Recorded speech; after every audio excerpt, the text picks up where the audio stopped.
Cincinnati, Baltimore. We talked about it Sunday.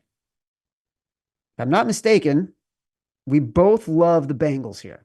I feel like this was the game, other than the Rams, that you mentioned with the most conviction. Yeah, just on the number, right? It was six and a Yeah. half. And I said this can't stay this high. This is gonna have to come down. Like there's no way this number stays this high in a divisional game on our short week. Um, we already talked about our questions about this Ravens defense and can they get healthy and just turn it around in a week's 4 days? Like that's the tough thing about these Thursday night games. Like we'll see the injury report, right? I'll have a better read on it Thursday morning, but that was really all about grabbing the 6.5 early because I knew it was going to come down. Now it's at 6. Saw a couple books pop 5.5, and it kind of jumped back up. So clearly, there's professionals that like the other side as well, which makes sense, right? The Ravens have been incredible, and we know how good their offense is. Lamar is playing at the MVP level, so this game is just a really great Thursday game, and we're just playing the number, but it's one that I'm happy we can't put in the contest, honestly, Chad, because I could see us taking this Bengals team and they're just having some type of heartbreak, right? They're just this season has not gone the way they planned, even though Joe Burrow is playing at such a high level, MVP level. Man, is their defense bad. Yeah. So it's interesting to me. I feel like we would definitely put this in the I wouldn't contest. let us like this is what's been burning us this year, this exact game. Well, look, the challenge here is, and it's at 6. I'd still bet it at 6, by the way. I did bet it at 6. Yeah, I Uh, don't hate it at 6. I bet it at 6. and how much are we taking away from the Ravens being dominant against Bo Nix, right? Like I feel like they're getting the benefit of the doubt and a little bit of an inflated number from bookmakers and Yeah. from the public.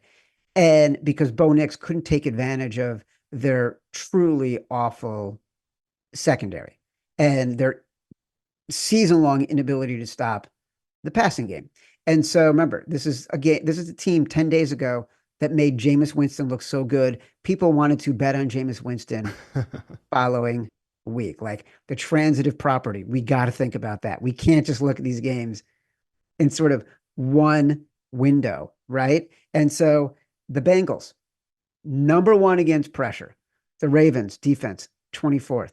The Ravens D has given up 48 explosive plays this season, by far most in the NFL, 28 passes of 20 plus rushing yards. So we know that the Ravens rushing offense will dominate the Yeah. Bengals. Like pass their rushing defense is not good. It's not good, Simon.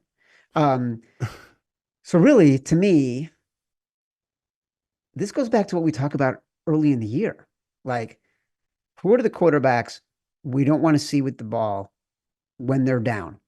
And if the Bengals are down 13, which is possible with 4 minutes left, Yeah. and they have the ball, do I really not want to have bet on Joe Burrow? It's also they played early in the year and we should have won that bet. We took the Bengals, I think it was at +2.5, and it was the wonkiest game ever. Remember Joe Burrow had that Yeah, yeah. interception and that kind of flipped the whole game. Like they're about to go down and I'd be up double digits. That's So we right. were Yeah. yeah, so we know this team's not scary. My whole issue, Chad, is just the spread. Like that's what I didn't get when it opened at 6.5. It's like I know it's a Thursday game, so we're getting extra points here for free.